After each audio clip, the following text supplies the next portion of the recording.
Es una gran alegría, repito, estar aquí y tener el privilegio de predicar la palabra del Señor, para lo cual quiero pedirles que me acompañen en oración. ¿Sí?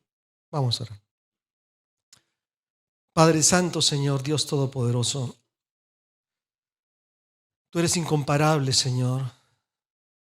Tú eres nuestro Rey, nuestro Señor y además nuestro Padre, que nos ha abrazado, que nos ha acogido, que nos ha dado la salvación eterna, que nos ha transformado y que nos ha dado promesas, Señor, incontables para nuestras vidas. Señor, y hoy estamos aquí para adorarte, para reconocerte, para exaltarte y abriendo también nuestro corazón a tu palabra, a tu mensaje, porque reconocemos también que sin ti, Señor, nuestra vida se seca. Sin tu palabra, Señor, no tenemos dirección, no sabemos a dónde ir y que necesitamos este alimento espiritual. Señor, sensibilízanos, tócanos para que podamos, Señor, recibirla y úsanos también para transmitirla adecuadamente. Oramos en el nombre de Jesús. Amén. Amén. Hemos empezado, ¿no es cierto? Todos sabemos una serie sobre la vida de Jesús que le hemos titulado Cristo salva, sana, santifica y viene otra vez. Y creo que esa frase resume perfectamente lo que es el ministerio de Jesús sobre la tierra, lo que es su ministerio ahora mismo, intercediendo por nosotros a la diestra del Padre, y que se convirtió en un lema de la Iglesia Alianza Cristiana y Misionera. Cristo salva, sana, santifica y viene otra vez. Y dentro de ese contexto mayor, pues vamos a continuar estudiando la vida de Jesús. Y hoy día nos toca hablar acerca del bautismo de Jesús, que está en el capítulo 3 de Lucas, los versículos 21 y 22. Lucas 3, 21 y 22. Tengo la nueva traducción viviente y dice así: cierto día en que las multitudes se bautizaban, Jesús mismo fue bautizado.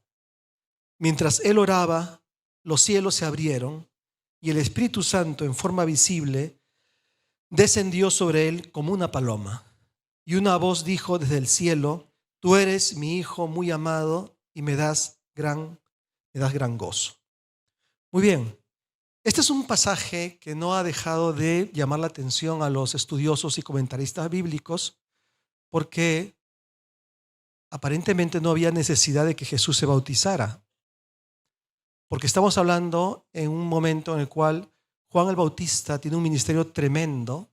Él está abriendo el camino del Señor y las multitudes vienen a Juan, al Jordán, al río Jordán, y vienen con la intención de bautizarse, y es un bautismo de arrepentimiento.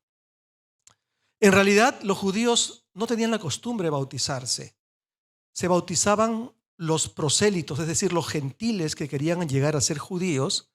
Mediante el bautismo eran recibidos, digamos, y era un bautismo de arrepentimiento. La gran novedad y el gran impacto que causó el ministerio de Juan el Bautista fue que él llamaba también a los propios judíos a bautizarse, porque se esperaba la llegada del Mesías y entonces el pueblo debería de recibirle al Mesías en una condición espiritual adecuada, y para eso era fundamental su arrepentimiento, y la gran marca, la gran señal y el gran momento de manifestar un profundo arrepentimiento era a través del bautismo. Y entonces por eso salían las multitudes de judíos a bautizarse. Miles de judíos a bautizarse de manos de Juan el Bautista. Y de pronto sucede algo inesperado, porque eso también lo complementa el Evangelio de Mateo. Sucede algo inesperado porque en la fila de pecadores, de pecadoras, de gente en general, que están esperando que Juan le bautice, en esa fila está el que no ha cometido pecado. En esa fila está también Jesús. Y claro, es lógico que Juan el Bautista se sorprendiera y le dijera a Jesús, como dice Mateo: tú deberías bautizarme a mí. Yo soy el pecador. Pero ahora tú estás aquí para que yo te bautice. Tenía toda la razón del mundo Juan el Bautista, porque él era el que necesitaba de parte de Dios, ¿no es cierto?, también ser renovado en su interior, en su vida espiritual. Pero Jesús es el Hijo de Dios, el que no cometió jamás un pecado, es el puro y el santo por excelencia. Y entonces, ¿qué sentido tenía que pasar a través del bautismo del arrepentimiento? Y Jesús le dice a Juan, tiene que hacerse. Esa es la respuesta de Jesús. Así tiene que hacerse, así debe hacerse, porque tenemos que cumplir con todo lo que Dios exige. Porque tenemos que cumplir con la justicia, también dice otras versiones. Entonces, ¿qué es lo que encontramos aquí? Lo que encontramos aquí es que, aunque no había necesidad que Jesús se bautizara, Jesús es el Hijo de Dios, es el Hijo de Dios obediente. Él está allí no porque necesitara del bautismo, no porque necesitara de arrepentirse, sino porque es el Hijo amado. Y Él hará lo que su Padre le diga que haga. Es necesario que se cumpla esto que Dios ha estipulado o ha demandado. ¿Y por qué? Porque detrás del ministerio de Juan el Bautista estaba Dios. Porque el ministerio de Juan el Bautista era un llamado al arrepentimiento, un llamado que no debe de morir con el correr de los años y que no debe de perderse en nuestras iglesias.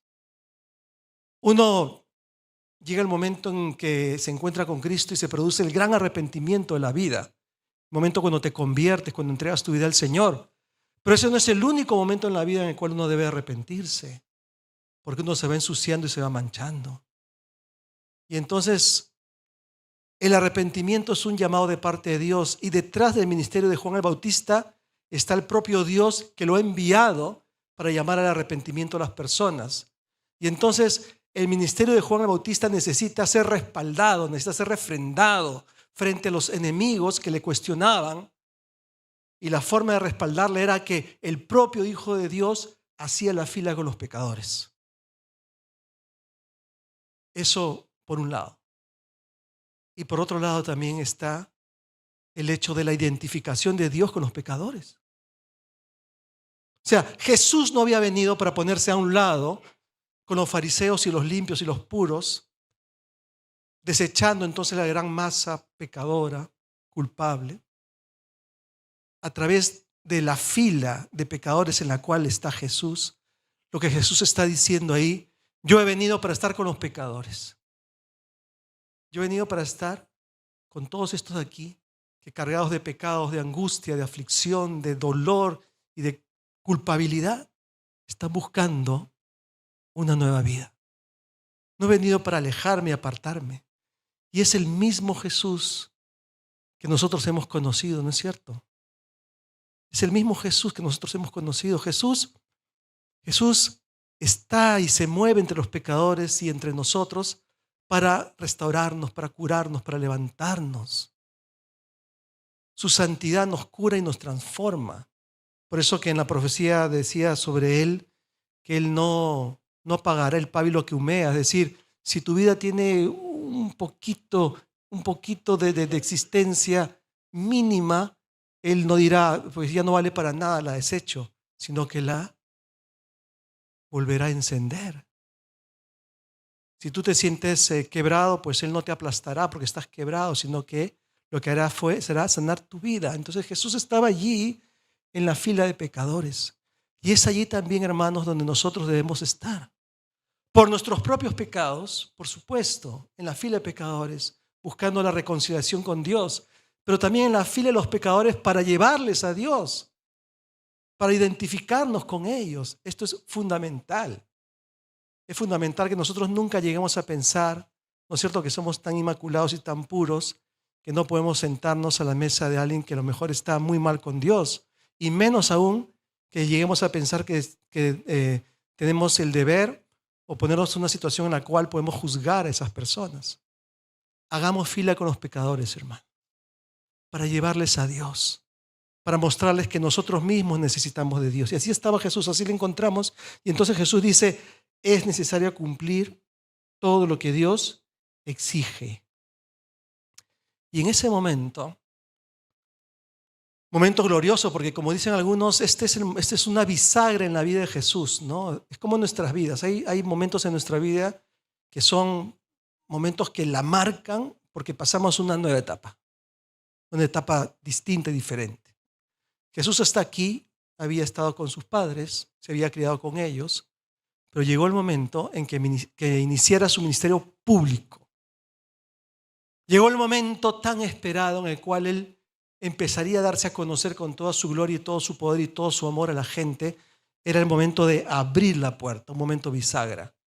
Y era a través del bautismo. Y entonces en ese momento, en esa circunstancia, Juan le bautiza al Señor. Y sé que Jesús ora, en esa circunstancia Jesús ora y los cielos se abren. Ponte a pensar en eso. ¿Sabes qué, hermano? Cuando Jesús ora, los cielos siempre se abren. Siempre. Por eso que Él intercede por nosotros. Está a la diestra de Dios. Cuando yo oro, yo no sé si los cielos se abren, la verdad. Por eso oro en el nombre de Jesús. En el corazón y en el espíritu de Jesús. Porque orar en el nombre de Jesús no es una frase mágica, digamos, y decimos en el nombre de Jesús, sino realmente es un sentir del corazón donde tú te recuestas y te abrazas a Jesús y disfrutas su amor y puedes decir, es que esto que estoy pidiendo y necesitando lo llevo a Dios en el nombre de mi Señor, de Jesús, a quien mi vida pertenece. Entonces cuando Jesús ora, se abren los cielos. Qué tremenda es esta frase. Jesús es el maestro de la oración por excelencia. Miren, todos sabemos que en el Antiguo Testamento hay muchísimas oraciones. Los salmos son cánticos, son oraciones. Hay tremendas oraciones. Oración de Ana y de otros más, tremendas oraciones. Todos los judíos, desde niños, habían orado y les habían enseñado a orar. Pero el modo en que Jesús oraba y la forma como Jesús oraba era tan distinta y tan diferente que sus apóstoles, criados en ese contexto de oración y de religión y de Antiguo Testamento, le dijeron a Jesús, enséñanos a orar. O sea, cuando vieron a Jesús dijeron, no sabemos orar. A veces nos pasa a nosotros que tenemos años en la fe, en los caminos de Dios, y creemos que sabemos orar, pero en realidad lo que sabemos es hilar un montón de jerga evangélica o cristiana, pero que no es una oración que diríamos sea respaldada por el Señor, porque a veces pasa lo que señaló Jesús, o está prendado de una reiteración cansina de frases y frases que no llevan a ninguna otra parte, a ningún lado, o a veces es simplemente una cuestión de apariencia religiosa, pero que no lleva un corazón entregado y doblegado delante de Dios. Enséñanos a orar. Yo creo que esta oración que los discípulos le hicieron a Jesús para que les enseñara a orar, es una petición en realidad, es algo que debo y creo que debemos de pedirle constantemente al Señor. Porque el momento en que uno cree que ha alcanzado cierto nivel espiritual y que lo sabe todo, es el momento en que uno está más bien descendiendo. Porque el hecho de que Jesús estuviese en esa fila nos habla de la humildad de Jesús. Del hecho de que Jesús ore y se abran los cielos y que los discípulos le dijeran, enséñanos a orar, habla de la humildad que debe haber en los discípulos para aprender de aquel que sabe cómo orar. Enséñame a orar. ¿Por qué? Porque tenemos que reconocer que a veces nuestra vida de oración es una vida de peticiones simplemente. O sea, tú llegas y entras a la oración y es solo para pedir. Pero no sabes lo que es la oración, no sabes lo que es la adoración, no sabes lo que es la gratitud. Decía el gran Bonhoeffer, le pedimos grandes cosas a Dios y no sabemos agradecer las pequeñas cosas que Dios nos da. Y luego se preguntaba, ¿pequeñas? ¿Son realmente pequeñas? Ninguna cosa que tú recibas es pequeña o que yo reciba. Todo es grande, porque todo proviene de Dios. Por eso decía Pablo a los Corintios, no te enorgullezcas porque no tienes nada que no hayas recibido. Todo lo hemos recibido del Señor. Trabajo, estudio, inteligencia, mente, familia, iglesia, todo. La iglesia es un regalo de Dios, por ejemplo. Es un regalo de Dios. Hay que vivir agradecidos al Señor. Y entonces, porque la oración no es solo petición, no es solo intercesión, es adoración, es gratitud, es recibir el abrazo de Dios. Por eso que cuando Jesús ora, los cielos se abren, los cielos se abren. Y de pronto se escucha esa voz, ¿no es cierto? Desciende el Espíritu Santo en forma de paloma y se escucha esa voz tremenda, potente, que dice, tú eres mi Hijo muy amado y me das gran gozo. Tú eres mi Hijo muy amado y me das gran gozo. En esta frase, también dice la Reina Valera, tú eres mi Hijo amado y en ti tengo complacencia. En esta frase en realidad es, en esta frase encontramos conectados dos versículos del Antiguo Testamento. Tú eres mi Hijo amado, pertenece al libro de los Salmos, el Salmo 2, el versículo 7. Tú eres mi Hijo amado. Y en ti tengo complacencia o tengo gozo, pertenece a Isaías, el capítulo 42, el versículo 1. Pueden buscarlo luego en casa. O sea, este versículo conecta dos versículos del Antiguo Testamento. El Salmo 2, tú eres mi Hijo amado, se decía que era un salmo mesiánico, ¿no? O sea, un salmo referido al Mesías esperado. Ustedes saben que los judíos vivían pendientes y hasta desesperados ya, esperando que su Mesías, su rey ungido, viniera de una vez. Viniera una vez. Y habían salmos mesiánicos que hacían referencia a ese Mesías y a su llegada. Pero los judíos que leían el Antiguo Testamento tenían una gran interrogante que provenía del libro de Isaías. En el libro de Isaías hay un personaje que Isaías, la segunda parte de Isaías se refiere a él constantemente y lo llama el siervo de Dios. Y la gran pregunta de los judíos era, está en Isaías 42 y Isaías 53 y otros más. La gran pregunta era, ¿quién es este siervo de Dios? Porque le vemos cualidades del Mesías, pero hay algo que nos hace dudar. Y es que vemos que ese siervo sufre, padece y es rechazado. Y entonces en su interpretación, la gran mayoría no quería aceptar que ese siervo que tenía cualidades mesiánicas sufriera. Querían quedarse con el Mesías grande, potente y poderoso que no sufría. Lo que dice la revelación divina es que el Mesías, el Hijo, es también el siervo. El Hijo es también el siervo. Y por tanto, cuando se escucha la voz de lo alto y dice, este es mi Hijo amado, y en él tengo complacencia, lo que está diciendo, este es el Mesías. Pero el camino del Mesías no es el que vosotros pensáis. El camino del Mesías es el de la cruz, el del sufrimiento, el del Salmo, el de Isaías 42. Es el camino del siervo sufriente. O sea, mi Hijo viene a morir por vosotros. Viene a sufrir por vosotros. Le veis espléndido, maravilloso. Él es mi Hijo amado, mi alma se complace en él. Pero el camino no es el que vosotros no queréis reconocer y no imagináis. El camino es el camino de la cruz. El camino es el camino del siervo sufriente. una imagen no aceptada por la gran mayoría. Y entonces, ¿esto qué nos dice?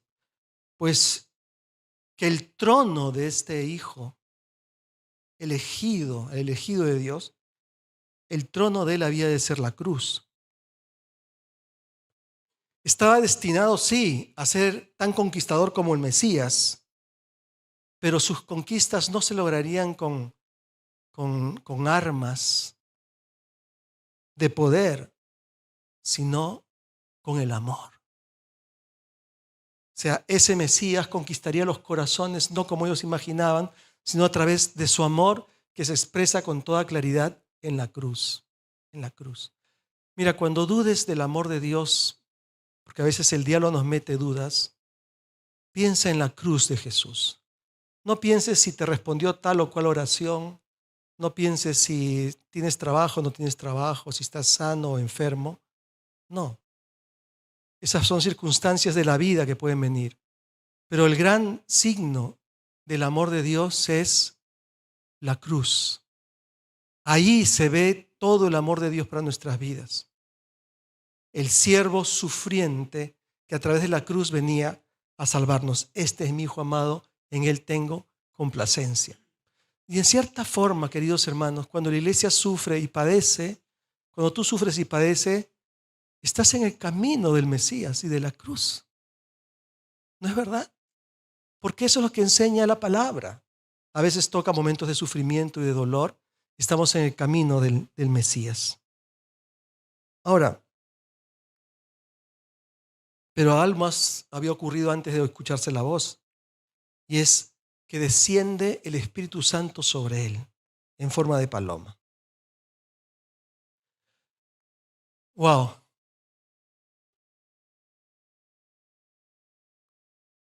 El Espíritu Santo, el Padre hablando y el Hijo en ese momento. ¿Qué es lo que vemos ahí? La Trinidad. Padre, Hijo y Espíritu Santo se unen en el momento en que inicia el ministerio de Jesús. Todo el respaldo celestial, todo el respaldo de Dios para el momento en que se inicia ese ministerio que iba a restaurar tantísimas vidas y lo sigue haciendo. Como una vez me dijo un amigo pastor, Jesús es el hombre del Espíritu por excelencia.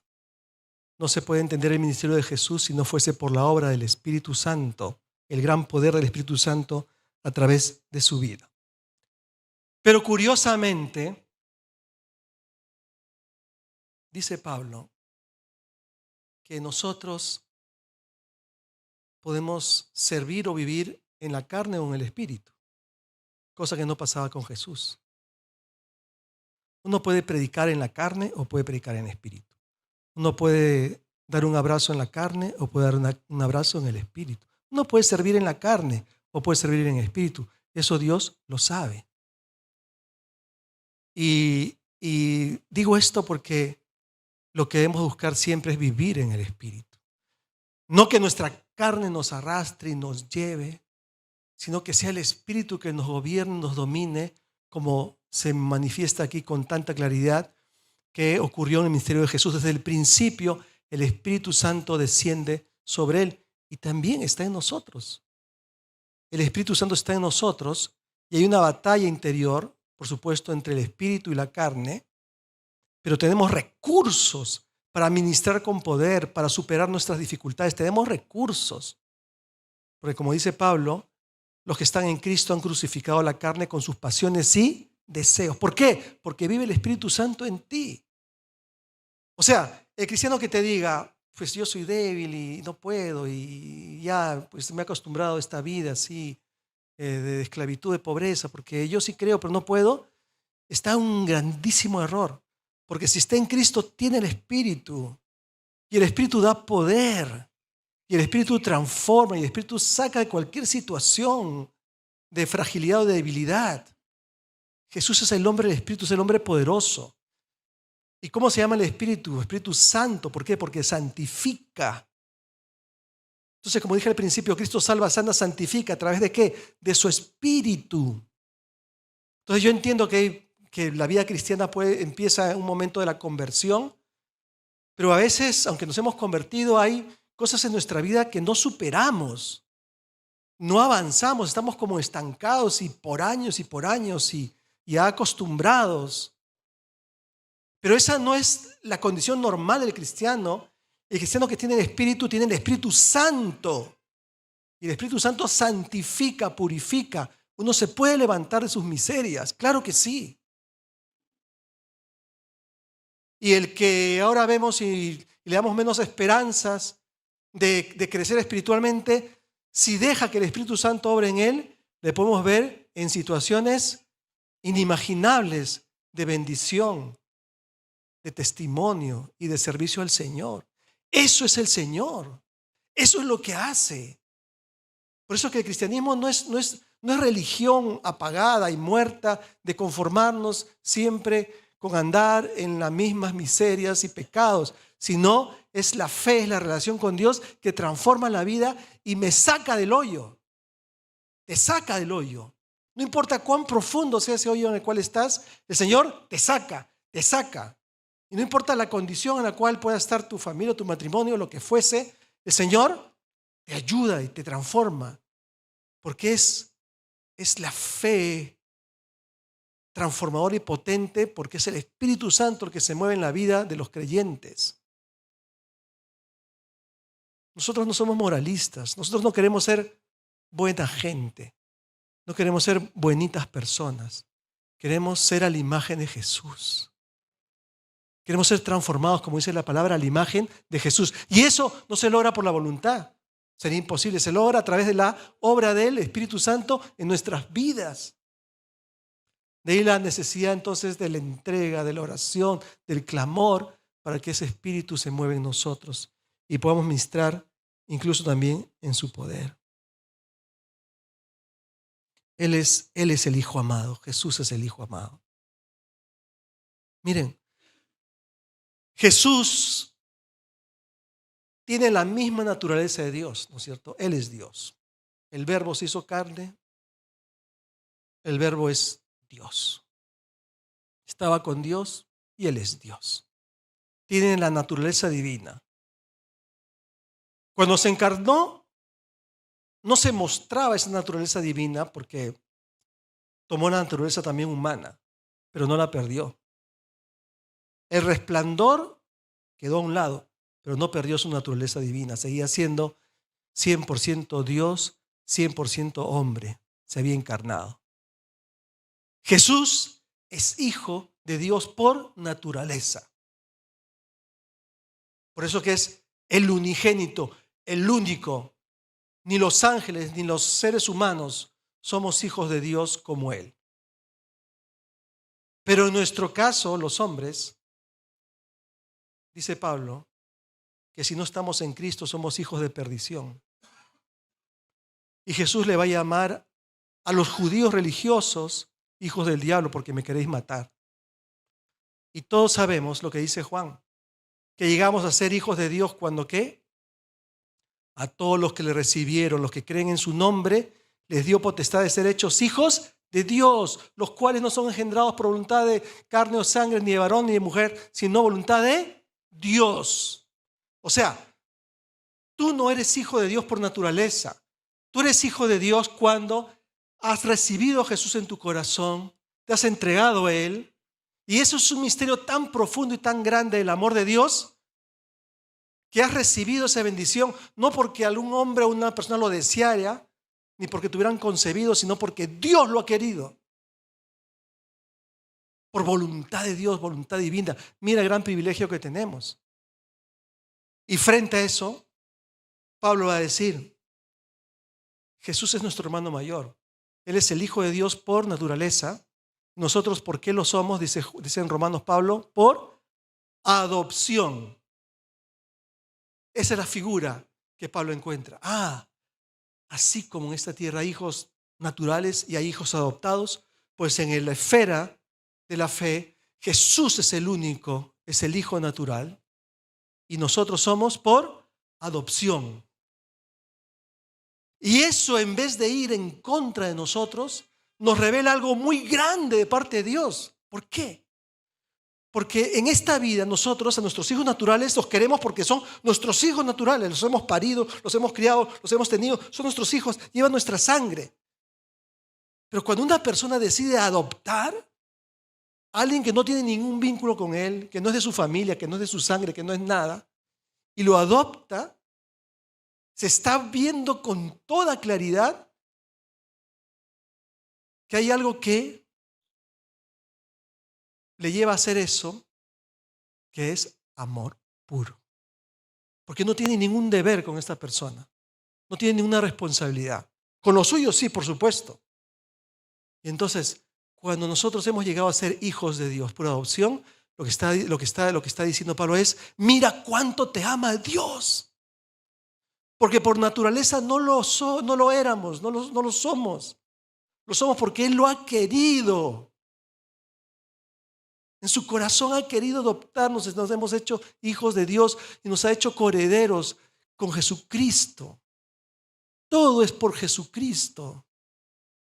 En Jesucristo está nuestra bendición. Fuera de Él no.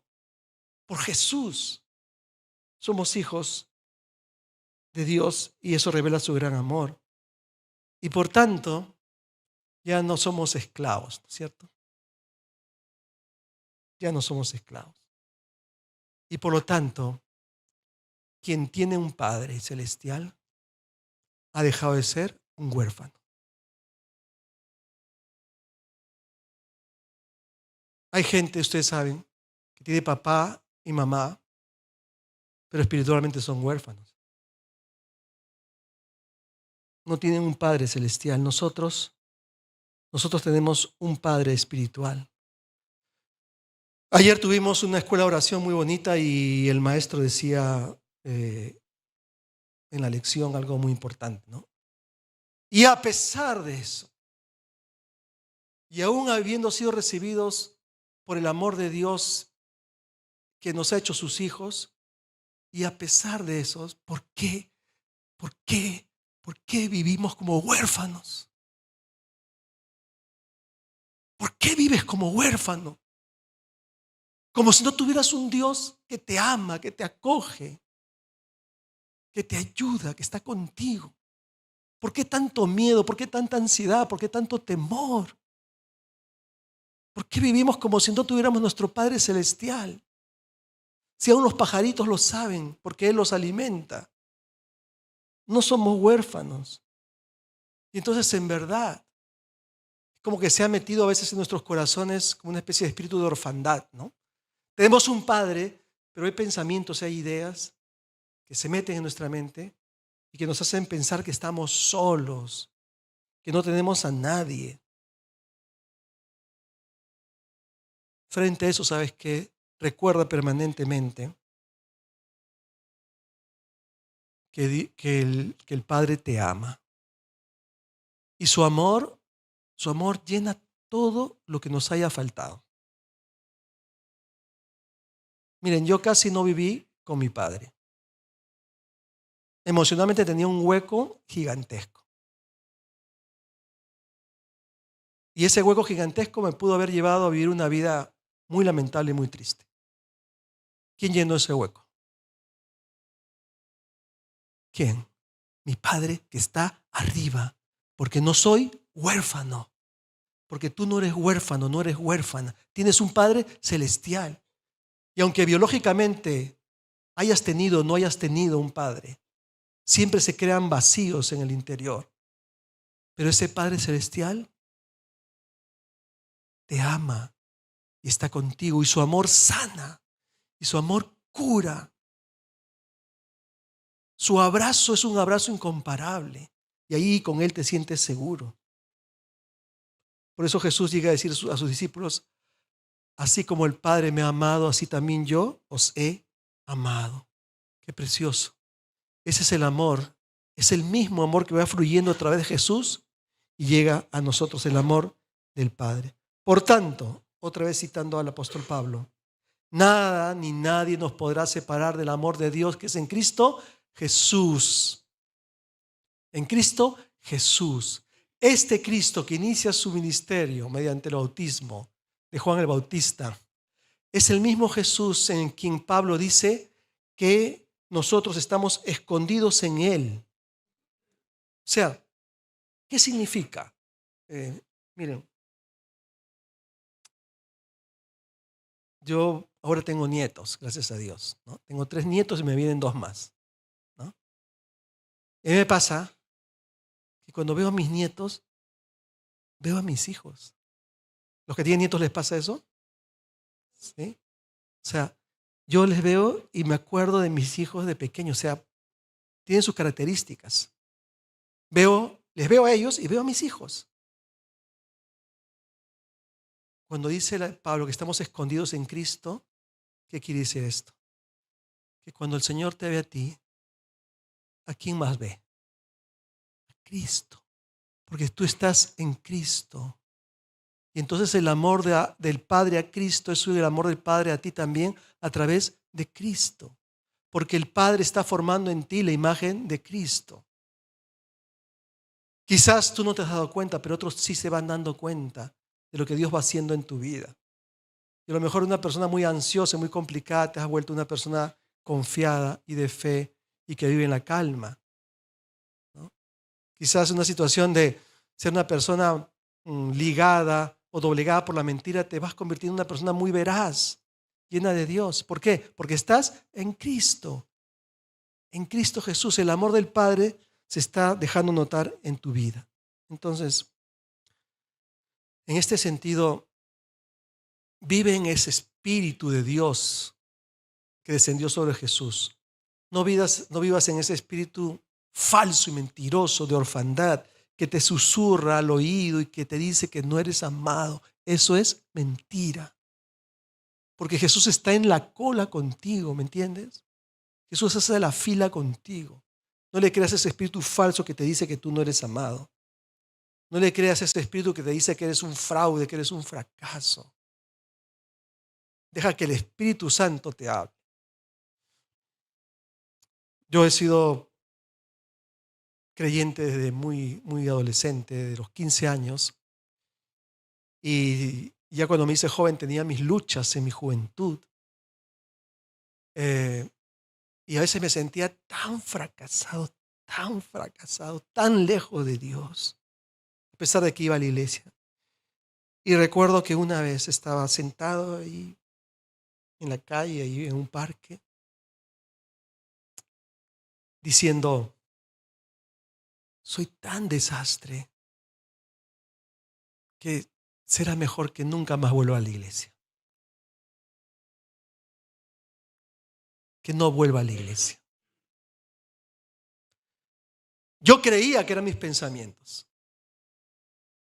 pero ¿de quién era esa voz? Porque claro, si yo había descendido hasta aquí y encima me iba a alejar por completo, quería que descendiera mucho más abajo. Yo estaba luchando en mi cabeza si volver o no volver.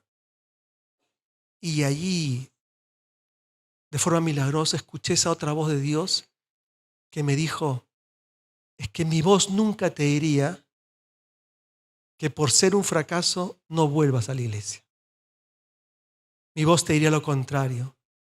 Para dejar de fracasar, aunque estés mal, vuelve a estar entre mi pueblo. El Espíritu de Dios me rescató frente al espíritu del maligno que quería destruirme. No es un mérito personal, es la voz de Dios. Entonces lo que te quiero decir es que Dios habla a través de su Espíritu. Por eso que Jesús es el hombre, el Espíritu. El Espíritu le habla, le guía, le dirige. Con cuánta mayor razón nosotros le necesitamos porque todavía cargamos ciertas debilidades. Y entonces no dejes que ningún espíritu te susurre y te diga cosas contrarias a la palabra del Señor, que te doblegue, que te aplaste. Jamás. Porque así no actúa el Señor. Porque la bendición del Padre trae libertad y no miedo. La voz del Espíritu no trae rechazo. La voz del Espíritu no te lleva a situaciones de miseria para que te quedes ahí aplastado para siempre. La voz del Espíritu te sana, te cura, no abusa de ti, te da honor. Siempre nos asegura que somos suyos. Yo creo firmemente que somos suyos. Yo creo firmemente que aunque a veces pasemos momentos de lodo, de pecado, de situaciones en la cual pareceríamos que no somos de Él, si un día le hemos conocido, su amor va a prevalecer sobre nosotros. Va a prevalecer. ¿No dice Pablo que cuando abundó el pecado, sobreabundó la gracia de Dios? Entonces nuestro corazón no tiene que estar lleno de gracia también. Y hacer también la fila nosotros con Jesús, donde están los pecadores, los que no están bien. Y entonces Jesús empieza así su ministerio con esa tremenda voz de Dios que dice: tú eres mi Hijo amado y me das gran gozo. No sé si la segunda parte se puede aplicar a mi vida el día de hoy. Sé que soy hijo amado del Señor, como lo eres tú. Y espero que el Espíritu Santo haga tal obra en mi corazón y que la haga en la tuya, que cuando Dios me vea diga: wow, su vida me complace. ¿Anhelas eso y esperas eso? Eso era el clamor de Pablo también. Decía: yo me extiendo e intento asirme de Jesús. Vive con esa esperanza. Tu vida puede ser tan transformada y tan tocada por el Señor que en verdad sea una vida que complace a Dios de una manera increíble. No importa el estado en el cual te encuentres ahora. Mira hacia adelante, no hacia atrás. Vamos a orar.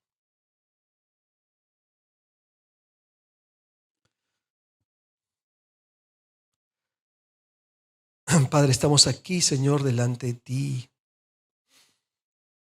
Señor, con el corazón abierto. Al lado de Jesús, pegados a Jesús, de quien recibimos todo tu amor.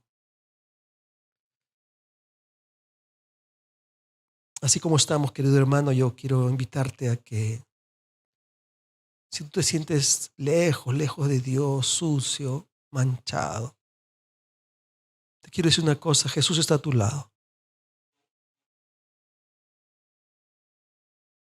Haz la fila del arrepentimiento.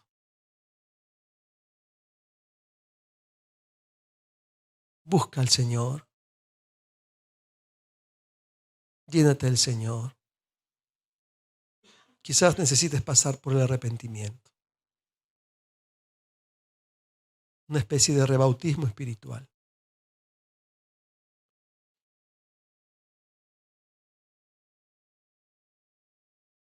Y recuerda que en Jesús eres muy amado.